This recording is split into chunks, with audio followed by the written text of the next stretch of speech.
자, 오늘 우리는 이 사도행전 25장 그 19절부터 22절 말씀을 본문으로 예수님이 살아계심을 확언하자라는 제목을 가지고 함께 말씀을 나누도록 하겠습니다.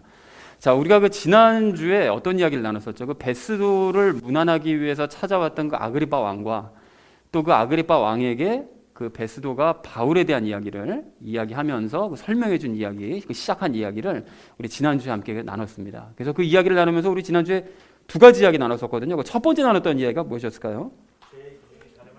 그렇습니다. 죄의 기준이 다르다는 사실을 알자라고 했습니다. 그 지난주에 보셨던 것처럼 그 베스도는 그 로마법을 기준으로 해서 그 바울을 봤을 때 바울이 아무런 죄를 저지르지 않은 그냥 무죄다라는 것을 너무나 확연하게 알고 있었습니다. 하지만 시각을 넓혀서 하나님의 입장에서 전체를 바라보면 사실은 그 베스도는 하나님께서 보시기엔 죄인이었죠. 왜냐하면 그 베스도가 그 하나님을 믿는 그 유대교를 이제 미신이다라고 이제 전혀 믿지 않는 그런 모습을 보이기 때문에 하나님께서는 베스도를 보기에 이제 죄인이라고 여기신다고 그랬습니다. 그렇게 하나님과 사람이 가지고 있는 죄의 기준이 서로 다른데 이걸 좀 더 자세하게 우리가 나눠서 생각해 보니까 유대인이 생각하는 죄의 기준이 다르고 불신자들이 생각하는 죄의 기준이 다르고 그리스도인이 생각하는 죄의 기준이 다르고 성령님께서 생각하시는 죄의 기준이 다르다고 그랬죠. 근데 그 모든 것들이 이렇게 서로 다 다르지만 그래서 성령님께서 이 땅에 오셔서 그 죄에 대해서 잘못된 시각을 가지고 있는 것들을 책망하시고 그리고 유일하게 죄의 기준은 딱 한 가지다라고 말씀하신다고 그랬죠. 그 죄의 기준이 무엇인가 하면 예수님을 믿지 않는 것이 곧 죄다. 하나님께서 생각하시는 죄는 유일하게 그것이 한 가지다라고 말씀을 드렸습니다. 그래서 우리는 진심으로 믿었다면 죄의 용서를 받았다는 사실을 우리가 알고 확신하자라는 얘기를 첫 번째로 함께 나눴습니다. 자, 그런가 하면 두 번째로 우리 나눴던 이야기가 무엇이었을까요? 그렇습니다. 주시는 기회 감사하자고 그랬죠. 그 악한 세상도 그 죄인에게 그 기회를 준다고 그랬습니다. 지난주에 그 베스도 같은 경우도 그 바울이 청원하니까 아우구스투스 황제에게 이제 갈 수 있도록 그 기회를 줬던 것처럼 또 변론할 수 있는 기회를 줬던 것처럼 우리 하나님께서는 모든 종류의 모든 죄인들에게 다 이제 기회를 주시는데 그 세상에 주는 기회하고 하나님께서 주시는 기회는 좀 성격이 좀 다르다고 그랬었죠. 다르긴 하지만 하나님께서는 불신자들에게 계속해서 기회를 주신다. 그리고 또 교회 다니는 불신자들에게도 우리 하나님께서는 기회를 계속 주신다. 그리고 우리에게도 기회를 주시는데 우리에게는 믿을 기회를 주시는 것이 아니라 열매를 맺을 기회를 주신다라고 이제 말씀을 드렸습니다. 그래서 예수님께 우리 붙어서 더욱 열매 맺는 일에 열심을 내자라는 것을 두 번째로 함께 이야기를 나눴었죠. 그래서 사랑하는 우리 나눔 있는 교회 성도님들 모두는 의인 되었음을 여러분 확신하시고요. 또 그리고 열매 맺는 일에 더욱더 열심을 내시는 저와 여러분 되어지시기를 다시 한번 주님의 이름으로 간절히 축원드립니다. 오늘 전체 주제는 예수님이 살아계심을 확언하자, 확실하게 말하자라는 것이 이제 오늘 주제가 되겠습니다. 그래서 각절 말씀 우리 먼저 함께 나누도록 할 텐데요. 먼저 19절 말씀 우리 함께 읽도록 하겠습니다. 다만 자기들의 미신과 또 예수라는 이 곧 죽었지만 바울이 살아있다고 확언하는 사람에 관한 어떤 문제들을 제기하여 그를 대적할 뿐이었나이다 라고 말씀합니다. 이게 사실 19절은 지난주에도 우리 마지막에 나눴던 절이긴 했었는데요. 여기서 오늘 우리가 좀 이 19절을 중점적으로 살펴볼 건데 여기 보면 이제 바울이 죽었지만 바울이 살아있다고 확언하는 이라고 얘기하는 이 부분이 굉장히 좀 강렬하면서도 우리 인상에 탁 남는 그런 구절입니다. 그러니까 바울은 예수님께서 살아계신다고 아주 강력하게 주장했다는 거죠. 예수님은 죽으신 걸로 끝나신 분이 아니라 다시 살아나셔서 지금도 살아계신다라는 것을 아주 확실하게 말을 했다는 것입니다. 자, 그래서 이 베스도가 했던 말들을 통해서 이제 바울이 어떤 것을 주장했는지를 확인할 수가 있는데요. 그 19절 전체 의미를 이렇게 정리할 수 있겠습니다. 베스도 총독은 유대인들이 자신들의 종교와 그 예수라는 사람에 관한 그 문제들만 제기하면서 바울을 대적했다라고 설명했다라는 것이 19절의 내용이 되겠습니다. 자, 이어진 20절 말씀을 함께 읽도록 하겠습니다. 내가 이 같은 종류의 문제들의 의문을 품었으므로 그가 예루살렘에 가서 거기서 이 일들에 대하여 재판을 받고자 하는지 그에게 물었으나 라고 얘기합니다. 여러분 여기 의문을 품었다고 얘기하는데요. 베스도 총독이 의문을 품었던 것은 바울이 자기가 봤을 때는 아무리 봐도 죄가 없거든요. 죄가 없는 것이 분명한데 왜 유대인들은 저렇게 바울을 죽여야만 한다고 이렇게 강력하게 주장을 하는가, 이게 이해가 안 가는 거죠. 그래서 이게 정말 이상한 일이다 싶어서 혹시 자기가 모르고 있는 어떤 죄가 있는가, 유대인들을 자기가 몰라서 그런 게 아닌가 싶어서 자신이 알지 못하는 죄가 문제가 있을까 해서 예루살렘에 가서 재판을 받아보겠냐라고 이제 바울에게 물었다라는 것이죠. 근데 사실 그 유대 지도자들의 부탁도 있고 했기 때문에 더 이제 얘기를 했긴 했던 것인데 혹시 자기가 놓치고 있는 것은 있지 않은가라는 것 때문에 예루살렘에 가서 한번 받아볼래? 라고 이제 물어봤다라는 것이죠. 자, 그래서 20절 전체의 의미가 이렇게 정리할 수 있겠는데요. 베스도는 바울의 사건을 이해할 수 없어서 예루살렘에 가서 재판을 받겠느냐고 바울에게 의견을 물었다라는 것이 20절의 내용이 되겠습니다. 자, 이어진 21절 말씀 우리 함께 읽도록 하겠습니다. 바울이 청원하여 아우구스투스의 청문회 때까지 미루어 달라고 하므로 내가 그를 카이사르에게 보낼 때까지 그를 지키라고 명령하였나이다 하니 라고 얘기합니다. 여러분 여기 아우구스투스의 청문회라고 되어 있는데 청문회가 그냥 뭐 지금 같은 청문회라기보다 그냥 재판을 얘기하는 것입니다. 그러니까 황제가 죄인의 의견을 듣는 자리 그 모임 그것을 이제 그 아우구스투스의 청문회라고 하는 거죠. 근데 참고적으로 여기 아우구스투스라고도 나오고 중간에 보시면 카이사르라고도 나오는데요. 이게 사람 이름입니다. 카이사르는 성이고 아우구스투스는 이름인데요. 근데 이것이 황제의 성 또는 황제의 이름이 그냥 아예 그냥 황제라는 그냥 호칭으로 그냥 바뀌어버린 그렇게 돼버린 거죠. 그래서 그냥 일반 명사가 그냥 돼버린 것입니다. 그래서 아우구스투스라고 성경에 나오거나 카이사르라고 나오면 그것이 그냥 황제를 의미하는 것이구나 이렇게 이해하시면 되겠습니다.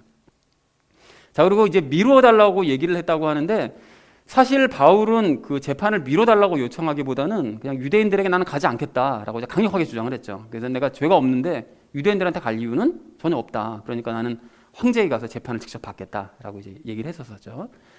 자, 그래서 21절 말씀을 이렇게 정리할 수 있겠습니다. 바울이 황제의 청문회 때까지 재판을 미루어달라고 청원함으로 베스도는 황제에게 보낼 때까지 바울을 지키라고 명령했다라는 것이 21절의 의미가 되겠습니다.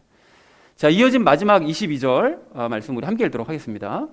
이에 아그리빠가 베스도에게 이르되 나도 직접 그 사람의 말을 듣고자 하노라 하거늘 그가 이르되 왕께서 내일 그의 말을 들으시리이다 하더라 라고 얘기합니다. 그 아그리빠가 나도 직접 바울의 말을 좀 듣고 싶다라고 얘기를 했는데요. 그 아그리빠 같은 경우에는 이제 유대교와 기독교에 관심을 갖고 있었습니다. 그래도 유대인이기도 했고요. 그러다 보니까 바울이 살아있다고 확실하게 주장을 한다는 그 예수 도대체 뭐에 대한 얘기냐 도대체 그것이 궁금해가지고 그 말을 좀 들었으면 좋겠다라고 이제 얘기를 했다라는 것이죠. 자, 그러니까 베스도는 너무 잘 된 거예요. 왜냐하면 이제 베스도가 먼저 번에도 말씀드렸던 것처럼 지금 바울이 뭐가 죄가 있다고 해서 그 죄목을 적어서 황제에게 보내야 되는데 아무 죄거리를 건질 것이 없었거든요. 그래서 혹시 재판을 다시 열어서 아그리빠가 뭔가 죄를 발견하면 그것을 써낼 수 있겠다 싶어서 얼른 마음 바뀌기 전에 내일 당장 이제 재판을 열겠다 말이 나온 김에 바울에 대한 재판을 빨리 열려고 얘기를 했다라는 것이 22절의 내용이 되겠습니다. 자, 그래서 22절 전체 의미를 이렇게 정리할 수 있겠는데요. 아그리빠가 바울의 말을 듣고 싶어하자 베스도는 내일 재판을 열겠다고 말했다라는 것이 22절의 의미가 되겠습니다. 자, 그래서 오늘 본문 말씀도 그렇게 크게 어렵지 않은데요.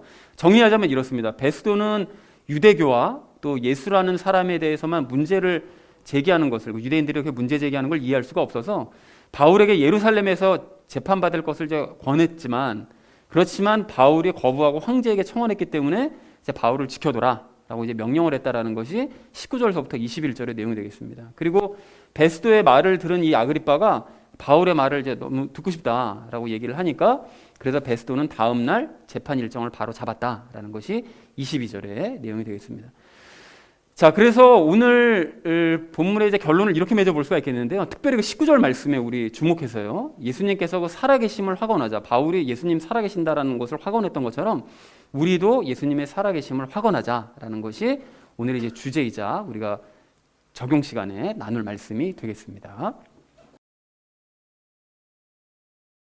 예수님이 이제 살아계신다는 것을 확언해야 될 우리가 오늘 첫 번째로 함께 나눌 이야기는 말 그대로입니다. 예수님이 살아계심을 확언하자라는 것이죠. 여러분 오늘 19절 말씀을 좀 다시 보시면 그 베스도는 그 바울이 예수님의 죽음 그리고 죽었다는 것과 그리고 무엇보다 예수님이 살아계신다라는 사실을 이제 확언했다라고 얘기를 합니다. 그러니까 예수님께서 분명하게 부활을 하셨고 살아계시는 것이 너무 확실하니까 바울이 예수님은 정말 진짜 살아계신다라고 이제 확실하게 말을 했겠죠. 자, 그런데 이렇게 예수님께서 살아계신다는 것을 확실하게 증거한 사람은 이제 바울뿐만이 아니고 사실은 지난주 그 큐티 본문이요. 그러니까 사도행전 그 13장 31절에서 바울이 언급을 했던 것처럼 사실은 예수님의 그 12제자들이 그 예수님의 그 부활을 이제 먼저 이제 목격한 증인들이었습니다. 그리고 좀 더 정확하게 얘기하면 그 여인들이 제일 먼저 예수님의 부활을 이제 목격을 했죠. 자, 그리고 예수님의 부활을 목격했던 사람과 그렇지 않은 사람들, 그 두 사람들 사이에는 분명한 차이가 있었는데요. 그 마태복음을 보니까 예수님의 그 무덤에 갔었던 그 여인들이 갈 때는 예수님의 그 몸에 향품을 발라드려야 되는데 돌문을 어떻게 굴려줄 것이며 예수님 죽었으니 우리 이제 앞으로 어떻게 살 것이며 이런 것 때문에 고민하며 갔던 그 사람들이 천사를 만난 이후에는 완전히 상황이 바뀌어버립니다. 그래서 천사와 또 예수님도 만났죠. 그래서 28장 8절을 보니까 이런 반응을 보입니다. 그들이 두려움과 큰 기쁨을 가지고 서둘러 돌무덤을 떠나 그분의 제자들에게 말을 전해주려고 달려가더라. 그러니까 조금 전까지만 해도 예수님의 죽음 때문에 막 심각하고 막 괴로워했던 이런 모습들은 온데간데 없이 여인들은 큰 기쁨으로 충만해져서 예수님이 확실하게 살아계신다는 것을 제자들에게 전하기 위해 달려가더라는 것이죠. 자, 그런데 똑같은 상황을 이 마가복음 16장 10절, 11절에서 보니까 거기서 이렇게 기록합니다. 그녀가 가서 그분과 함께하던 사람들이 애곡하며 슬피 울고 있을 때에 그들에게 고하였는데 그들은 그분께서 살아계시다는 것과 그녀에게 보이셨다는 것을 듣고도 믿지 아니하니라. 그러니까 예수님의 부활을 목격한 여인들이 너무 기뻐서 예수님이 정말 확실하게 살아나셨다라는 걸 증거하러 갔더니만 그 부활을 목격하지 못했던 제자들은 분위기가 완전히 다르잖아요. 그 애곡하고 슬피 울면서 여전히 믿지 않는, 전혀 믿지 않는 이제 그런 반응을 보이더라는 것입니다. 그리고 이제 누가복음 24장을 또 보시면 거기에만 기록되어 있는 그 독특한 사건이 하나 있는데요. 그 모든 걸 다 포기하고 고향으로 내려간 그 엠마오로 내려가던 그 제자들의 이야기가 기록되어 있잖아요. 근데 그 제자들이 고향으로 내려갈 때 예수님께서 갑자기 곁에서 딱 서셔서 같이 동행해서 고향까지 함께 내려가십니다. 근데 그때 내려갈 때 예수님께서 그 죽으심에 관련된 이야기를 시작으로 그 구약 성경을 쫙 풀어주시니까 이 제자들이 고향으로 내려가면서 마음이 막 뜨거워졌던 거예요. 그래서 너무 이 말씀이 더 듣고 싶어가지고 예수님 더 계시라고 붙잡아 뒀는데 같이 식사를 하려고 자리에 앉았더니만 그때 이제 눈이 열린 거죠. 그래서 아, 이분이 예수님이셨구나라는 걸 이제 깨닫게 됩니다. 그리고 내려갔던 바로 그 길을 바로 돌려서 다시 예루살렘으로 거꾸로 돌아가서 어떻게 하죠? 예수님이 확실하게 살아계신다는 것을 제자들에게 막 흥분하면서 전달을 합니다. 그 내용이 그대로 기록되어 있죠. 그리고 지난달까지 여러분 읽으셨던 그 요한복음 말씀도 보시면 마찬가지잖아요. 부활하신 예수님을 만난 그 막달라 마리아가 흥분하면서 예수님은 확실하게 살아계신다라는 사실을 이제 알렸고 11명의 제자들도 부활하신 예수님을 만난 다음에 예수님은 너무 확실하게 살아계신다라고 도마에게 알렸고 또 도마도 처음에는 자기 혼자 못 봐가지고 너무 서운했지만 나중에 8일 지나서 예수님을 만난 이후에 주는 그리스도시요 살아계신 하나님의 아들이십니다 라고 고백하면서 감격하더라는 거죠. 그러니까 이런 기록들을 우리가 쭉 보면서 무엇을 알 수 있는가 하면 죽으셨지만 다시 살아나신 예수님을 만난 사람들, 그 사람들은 모두가 다 공통적으로 크게 기뻐하면서 예수님이 확실하게 살아계신다는 것을 다른 사람들에게 증언하는 이런 공통점을 다 보이더라는 것입니다. 자, 그리고 오늘 본문으로 그래서 다시 돌아오면 이제 바울도 마찬가지잖아요. 이제 바울 같은 경우는 예수님께서 활동하셨을 때는 전혀 만난 적이 없었었죠. 그랬는데 예수님께서 이제 돌아가시고 난 다음에 부활하시고 그 다음에 이제 바울이 활동을 하면서 핍박하는 활동을 하죠. 그렇게 하다가 더 열심히 핍박하기 위해서 다마스쿠스로 가다가 이제 빛으로 둘러싸여서 예수님 만났잖아요. 근데 그 예수님을 만났을 때 바울도 어떻게 돼서죠? 만난 이후로 비록 잘못된 방법이긴 하지만 그 유대인들과 막 전투적으로 막 싸우잖아요. 그게 잘못된 방법이긴 하죠. 근데 어쨌든 바울도 예수님은 확실하게 살아계신다, 살아나셨다. 이것을 회당마다 돌아다니면서 증거를 하더라는 것입니다. 그리고 그런 모습이 계속 이어져서 오늘 본문 말씀까지 오는 거예요. 이제 근래에 베스도가 있던 자리에서도 예수님은 확실하게 살아계신다. 이것을 아주 확실하게 증언을 하더라는 것입니다. 자, 그런데 여기서 이제 한 가지 확인할 것이 있는데 그 바울이 그러면 예수님을 그렇게 빛으로 오신 예수님을 딱 한 번 만난 이후로 그렇게 예수님께서 살아계신다는 것을 이제까지 한 거의 20년 가까운 세월이 흐를 때까지 확언을 하고 있었느냐? 그것은 아니라는 거죠. 그러니까 바울이 고향 다소로 내려갔을 때도 갈라디아서 말씀을 보면 뭐라고 돼 있죠? 나는 내가 알고 있는 것은 사람에게 배운 게 아니라 예수님께 직접 계시로 받았다. 그러니까 예수님을 만났었다는 얘기잖아요. 그죠? 고향에서도. 그리고 또 고린도에서도 복음을 전할 때 사도행전 그 18장 9절을 보시면 그 예수님께서 이곳에서 가르쳐라 라는 얘기를 듣습니다. 예수님을 이제 만나서요. 그러니까 환상 중에 예수님 만나서 위로받고 용기를 얻고 그래서 1년 반 동안 고린도 교인들을 가르치는 그런 일을 했다는 거죠. 그리고 최근에는 예루살렘에 들어와서도 또 예수님 만났었죠. 예수님 그 예루살렘 들어와서 유대인들한테 맞고 그리고 공의회에서 사람들에게 막 찢길 뻔한 그런 경험을 하고 난 다음에 예수님께서 곁에 서셔서 용기를 주시면서 너 앞으로 로마로 가야 되니까 힘을 내라. 바울아 힘을 내라 라고 얘기하신 그 사도행전 23장 11절에 기록되어져 있는 그 말씀처럼 바울은 그때도 예수님을 만나더라는 것입니다. 그러니까 대표적으로 이렇게 성경에 기록된 기록들을 빼고도 사실 뭐 개인적으로 바울이 또 예수님을 만난 것을 뭐 합치면 셀 수 없이 많이 뭐 만났겠죠. 그러니까 예수님은 살아계시다라고 증언하지 않을래 않을 수가 없는 거예요. 당연히 살아계시니까요. 얼마 전에도 만났으니까요. 자, 그리고 이렇게 예수님을 자주 만난 건 바울만 그런 거냐? 그렇지 않고 베드로도 예수님을 종종 만났고 요한도 바로 죽기 전에 그 요한계시록 쓸 때도 왜 거룩한 모습으로 오신 하나님 예수님을 또 만났었죠. 그러니까 이렇게 계속 만나더라는 거죠. 그러니까 성경에 기록되어 있지 않지만 12제자들 나머지 제자들도 다 이렇게 예수님을 수시로 만났다라는 것입니다. 그래서 이렇게 예수님을 만나되 종종 만났었던 우리 신앙 선배들은 다 예수님이 확실하게 살아계신다는 걸 열심히 증거하더라는 거예요. 자, 그러면 여러분 지금 어떨까요? 지금 이 시대는 그러면 예수님이 살아계심을 확실하게 증거할 만큼 예수님과 만나는 것이 가능하냐? 가능할까요, 여러분? 가능합니다. 이것이 가능하다는 거예요. 그러니까 예수님의 존재 자체도 몰랐던 사람이 예수님을 살아계신 예수님을 만나서 예수님을 확실하게 증거하는 경우는 지금도 넘쳐나더라는 거예요. 그런데 한 가지 아쉬운 점이 있죠. 이제 많은 사람들이 예수님을 한 번 만나고 나면 그 다음서부터는 만나지 못한다고 생각해서 그러는 건지는 잘 모르겠는데 예수님과의 만남을 이야기하면 많은 사람들이 딱 한 번, 과거에 예수님 한 번 만났었던 그 사건만 얘기하는 경우가 대다수라는 거예요. 그래서 예수님과 만났던 때로 내가 돌아가고 싶다, 뭐 예수님과의 첫사랑을 뭐 회복하고 싶다, 뭐 그런 얘기들 많이 하잖아요. 이제 그것이 예수님과 처음 만났었던 바로 그때로 돌아가고 싶다고 자꾸 얘기하더라는 거죠. 자, 그런데 우리는 방금 얘기했던 것처럼 12제자들과 바울의 경우처럼 예수님을 수시로 만나야 되고 예수님을 근래에도 만난 체험을 가지고 있어야만 합니다. 그런 의미에서 이제 제 경우를 말씀드리지 않으면 뭐 너도 안 그러면서 뭘 남에게 그런 얘기 이런 얘기 하실까 봐 간단하게 말씀드리자면 뭐 다 아시는 거죠.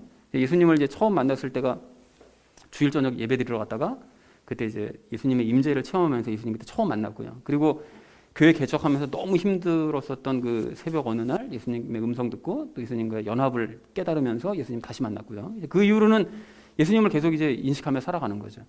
그리고 근래에는 본가에서 이제 어떤 좀 큰일이 하나가 일어났었는데 그때 예수님께서 살아계신다는 사실을 또 한번 확인시켜 주시고요.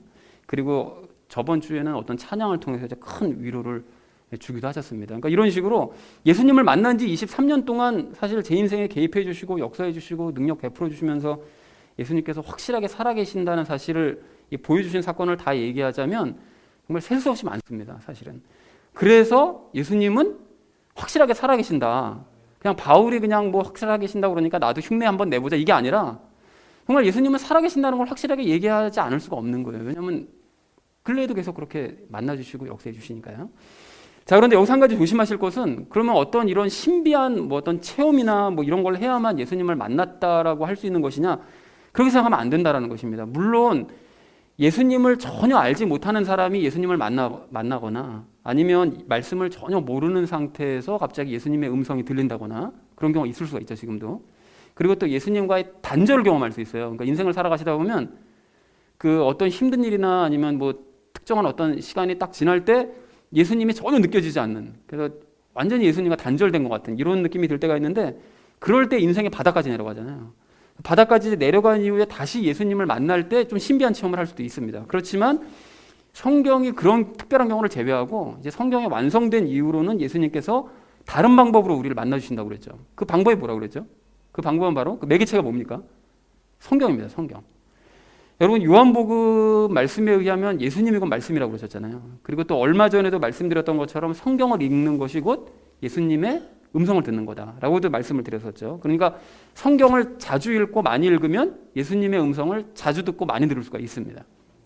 자, 그래서 성경을 읽음으로써 우리가 예수님의 음성을 듣고 또 그 말씀을 내가 읽은 말씀이 내가 지금 현재 겪고 있는 삶과 연결이 될 때, 결합이 될 때 텍스트와 컨텍스트가 서로 결합이 될 때, 그때 이제 예수님을 만날 수 있는 거예요. 그때 정말 신비한 체험을 할 수 있는 거죠. 근데 그렇게 말씀드리면, 야, 그건 예수님을 만나는 것이 아니라 만났다고 착각하는 거 아니냐? 이렇게 생각하실지 모르지만, 여러분, 제가 분명히 말씀드립니다. 성경을 지속적으로 읽어보세요. 쉬지 말고 지속적으로 읽어보시면 제가 드리는 말씀이 무슨 의미인지를 아주 분명하게 아시게 될 겁니다. 그거는 예수님을 만났다고 착각하는 게 아니라 내 삶 가운데 실제로 동행하시는 예수님을 정말로 만나는 일인 거예요. 예, 이건 그냥 뭐 착각이 아닌 거죠. 그러니까 읽지 않으면 만날 수가 없는 거고, 예수님을 만나지 못하니까 자꾸 첫사랑 타령만 하고 있는 거예요. 자, 그래서 사랑하는 우리 나눔 있는 교회 성도님들 모두는 개인적으로 읽으시는 이 성경과 또 매일 우리가 읽으시는 큐티 말씀과 또 주일 예배 말씀을 통해서 예수님의 음성을 들으시기 바랍니다. 그리고 그 말씀이 내가 살아가는 오늘의 삶의 사건과 만났을 때 구체적으로 개입하시고 당신을 이렇게 드러내시는 그 예수님을 여러분 매 순간 만나시기 바랍니다.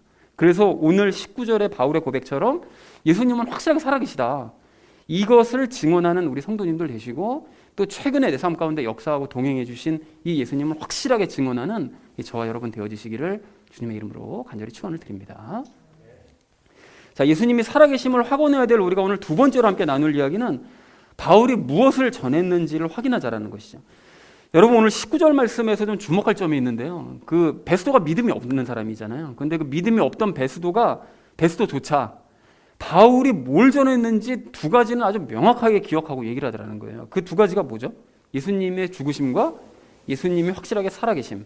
그 두 가지는 확실하게 언급을 하더라는 거죠. 그러니까 물론 베스도가 이 말을 믿었느냐? 당연히 안 믿었죠. 당연히 안 믿었겠지만 기억은 아주 분명하게 하더라는 것입니다. 그러니까 우리가 뭘 할 수 있는가 하면, 바울이 뭘 전했구나, 바울이 전했던 복음이 바로 이것이로구나 라는 사실은 아주 우리가 분명하게 알 수 있습니다. 그러니까 많은 사람들이 바울이 무슨 복음을 전했을까요? 이렇게 얘기하면 다 뭐라고 얘기하죠? 십자가 복음이요, 이렇게 얘기하잖아요. 뭐 십자가, 뭐 죽음, 뭐 이거 전달했다고 얘기하는데 사실은 그게 아니라는 거죠. 바울은 분명히 예수님이 죽으셨다는 사실, 십자가에 대해서도 전한 건 맞지만, 그렇지만 죽었던 예수님이 다시 살아나셨고 지금도 확실하게 살아계신다, 이 부활을 아주 강조하고 확언했다는 것입니다. 그러니까 베스도도 그걸 명확하게 기억하고 그걸 얘기하는 거죠. 그리고 그 얘기를 들은 아그리빠도 궁금증이 생기는 것입니다. 도대체 죽은 사람이 어떻게 살아나? 그리고 그 사람이 어떻게 지금도 살아있어? 이게 궁금해지는 거예요. 이게 복음입니다, 여러분. 이게. 그러니까 뭐 십자가만 전한다고 사람들이 기뻐하겠어요? 당연히 살아계시는 게 신기하고 그게 너무 기쁜 거죠. 자, 그렇다면 여기서 우리는 한 발자국 더 나아가서, 그럼 바울이 왜 이 두 가지를 전하고 강조했을까? 이것도 우리가 설명할 수 있어야 되는 거죠. 자, 그래서 우선 바울은 왜 예수님의 죽음에 대해서 강조를 했을까요? 왜 얘기를 했죠? 이게 예수님의 죽음이 사람들에게 뭔가 의미가 있으니까 이게 전했을 거잖아요. 그럼 사람들에게 무슨 의미가 있을까요? 무슨 의미가 있냐면 죄 용서의 의미가 있죠. 그러니까 죄와의 이 분리, 그러니까 예수님이 나를 대신해서 죽었다는 사실을 믿으면 죄와 분리된다는 그런 의미가 있다고 그랬습니다. 그렇다면 그것도 좀 애매하잖아요. 그거 죄가 분리되면 그래서 나한테 유익이 뭔데? 이게 사람들이 궁금해할 거잖아요. 그러니까 죄 용서, 이 죄와의 분리가 좀 더 구체적으로 사람들에게 무슨 의미가 있는가 하면, 죄와 분리되면 천국 갈 수 있습니다. 영이 죄와 분리되면, 죄와 빠이빠이 한 거기 때문에 이제 거룩한 상태로 천국 갈 수 있는 게 맞는데, 이건 단순하게 천국 가는 그 의미뿐만이 아니라 더 중요한 의미가 있죠. 그게 뭘까요? 예수님과 연합할 수 있다, 이 의미가 있습니다. 그러니까 즉 모르는 불신자들의 얘기하면 세상을 창조한 신과 너가 연합할 수 있어, 이 얘기인 거예요. 그러니까 죄와 분리가 되면 신과 연합할 수 있는 놀라운 사건인 거죠.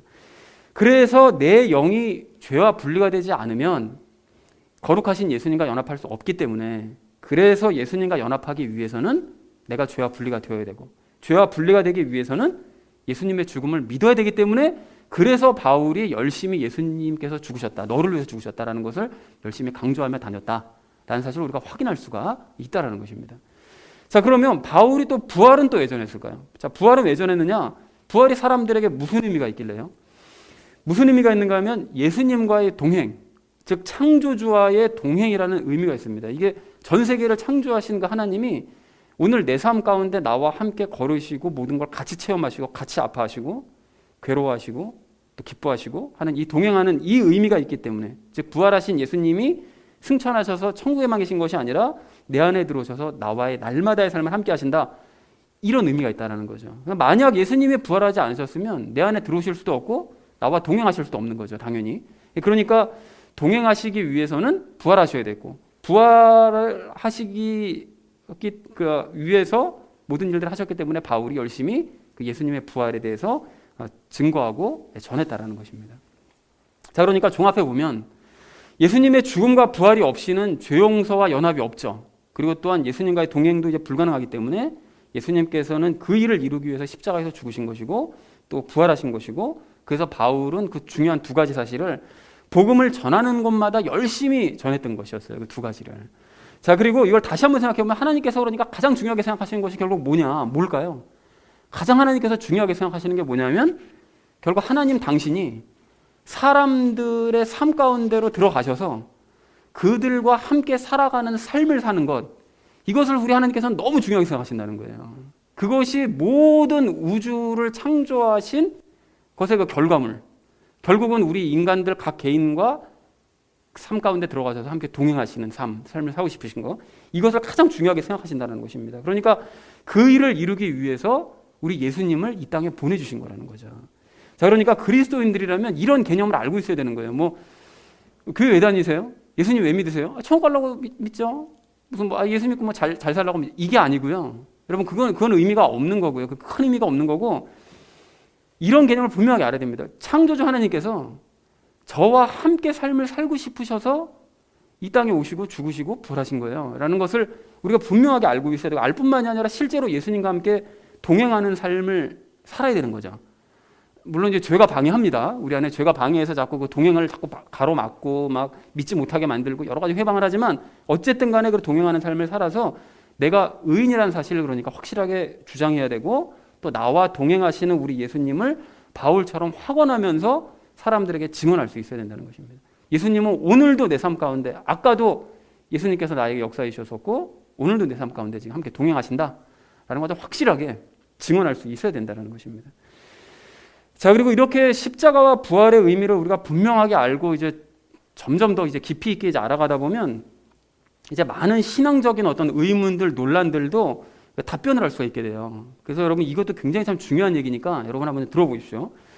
여러분 가령 그 지난주 목요일 그 큐티 말씀을 보면 그 사도행전 15장에서 아주 큰 사건 하나 일어났었잖아요. 그 예루살렘에 있던 그 유대인들이 안디옥 교회, 그 신앙생활 잘하고 있는 안디옥 교회로 들어와가지고 그 이방인들한테 그런 얘기를 한 거예요. 너희가 예수 아무리 잘 믿어봐야 할례 받지 않고 율법 지키지 않으면 너희 구원 못 받아. 이렇게 얘기를 한 거예요. 그러니까 이게 막 헷갈리는 거죠. 일반 성도들은 이게 정말인가? 이렇게 되는 거예요. 그러면 그거 안 하면 우리 구원 못 받는 거야? 막 이렇게 되는 거죠. 그러니까 바울이랑 바나바가 나서가지고 그게 아니라고 막 싸운 거예요. 싸웠는데 해결이 안 되는 거예요, 이게. 그러니까 그러면 우리가 예루살렘으로 돌아가서 그러면 모든 사도들 다 모아놓고 한번 얘기를 한번 해보자. 회의를 한번 해보자. 그래서 다 내려와가지고 회의를 엽니다. 그래서 회의의 결과를 우리가 알고 있죠. 결과 어떻게 되죠? 이방인들은 할례 받을 필요 없고 율법도 행할 필요가 없다라고 얘기를 했습니다. 자, 그러면 그렇게 사도회의의 결과가 그렇게 났고 또 실제로 편지도 보내서 뭐 이방인들에게 그렇게 할 필요 없다라고 다 내렸으면 그렇게 해야 되잖아요. 근데 그렇게 했냐 하면 그렇지 않았어요. 유대인들이 그 말을 지켰느냐? 안 지켰습니다. 자. 그래가지고 문제가 아주 굉장히 힘들어져요. 복잡해지고. 이게 어떻게 되는 건가 하면 나중에 나중에가 아니라 우리가 과거에 봤던 것처럼 바울이 그 고린도 교회에 그 가서 이제 복음을 전해서 교회를 세우잖아요. 교회를 세웠는데 그때 어떤 일이 일어나죠? 큰 사건 중에 하나가 그 유대교 그 거짓 교사들이 교회로 들어와가지고 그 복음으로 성령님으로 잘 커가던 그 고린도 교인들을 율법을 지켜야 된다, 할례를 행해야 된다, 막 이거 가르쳐가지고 사람들이 이럴 때 혼란에 빠집니다. 그래가지고 전부 막 나중에는 율법 지키고 막 할례 받고 막 이런 것으로 돌아가 버리는 어처구니없는 사건이 있었다는 걸 우리가 과거에 함께 이야기 나눴었잖아요, 그죠?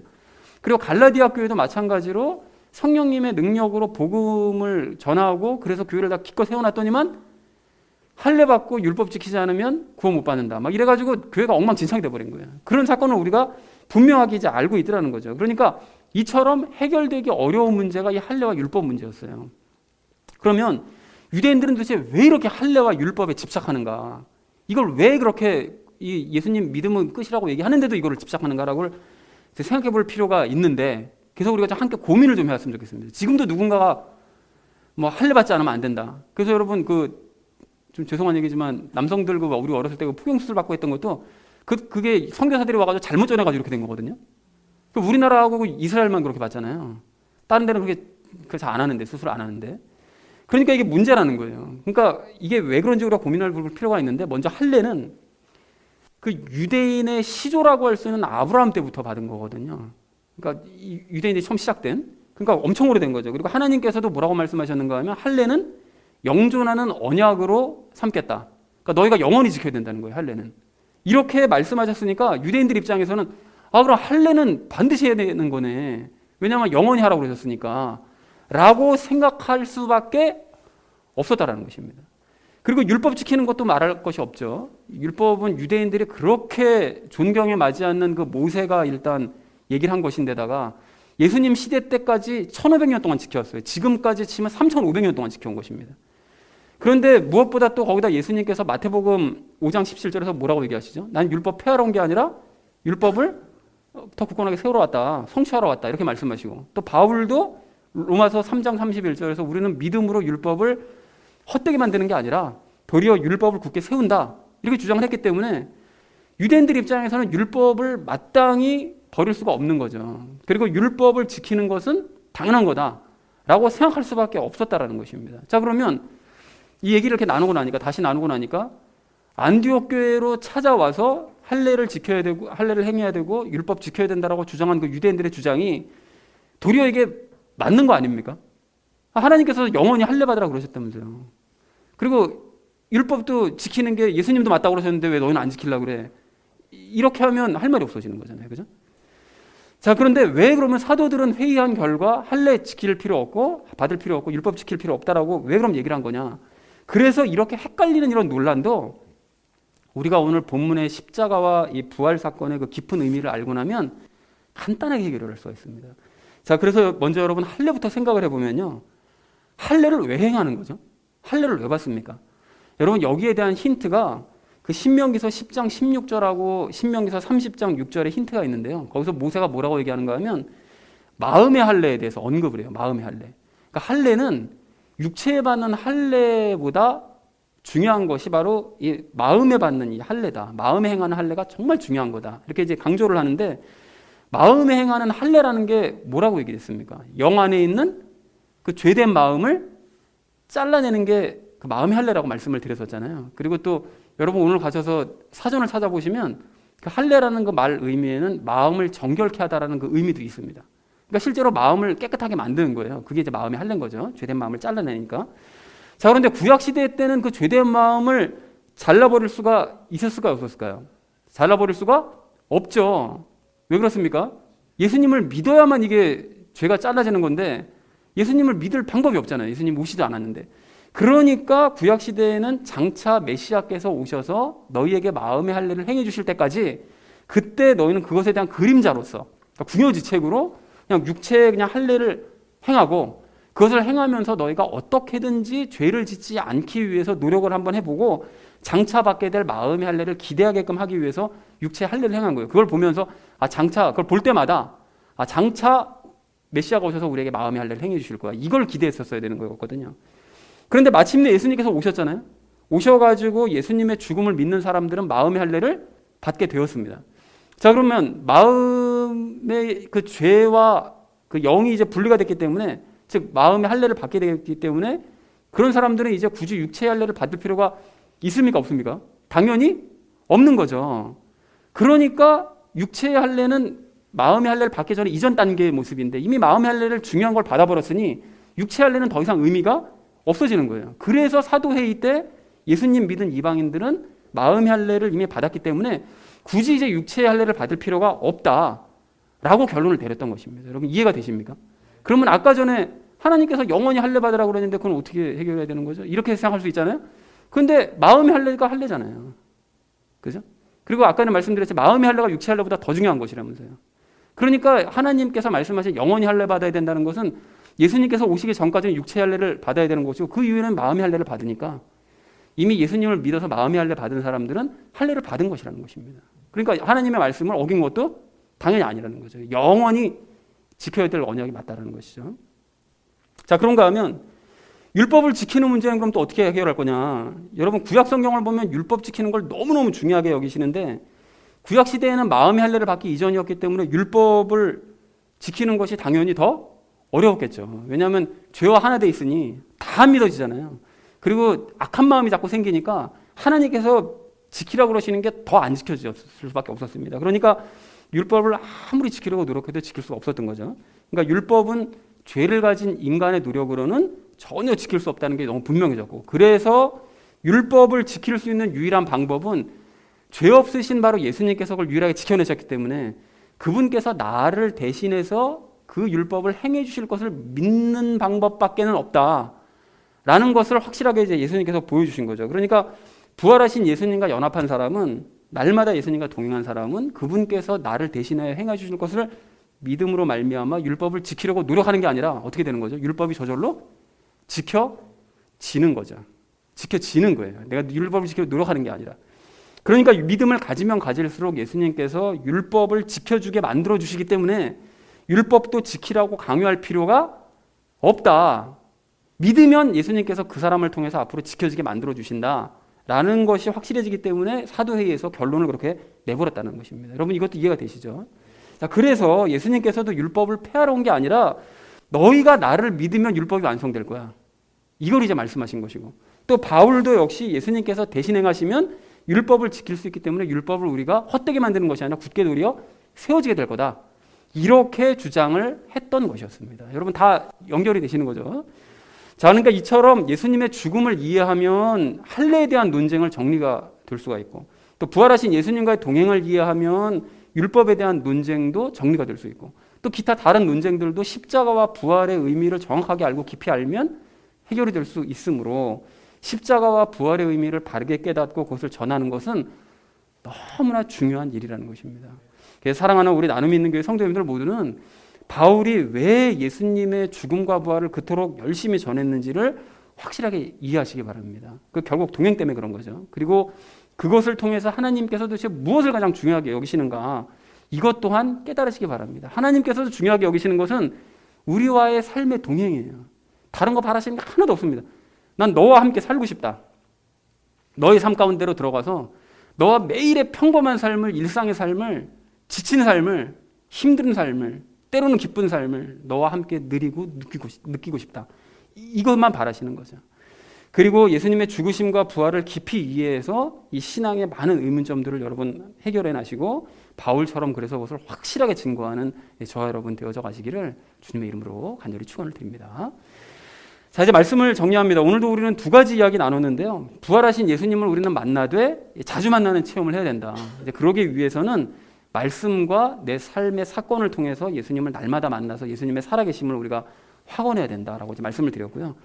그리고 바울이 왜 예수님의 이 죽음과 부활을 전했는지 그 이유도 우리가 알아야 된다고 말씀을 드렸죠. 그리고 그것을 알 때 하나님이 무엇을 바라시는지 우리가 알 수가 있고 또 많은 신앙적인 의문들도 해결이 될 수 있다고 말씀을 드렸습니다. 사랑하는 우리 나눔 있는 교회 성도님들 모두는 이것을 행하시고 또 아셔서 이 바울처럼 예수님께서 살아계신다는 이 사실을 확실하게 증거하시는 저와 여러분 되어주시기를 주님의 이름으로 간절히 축원을 드립니다. 우리 함께 기도하겠습니다.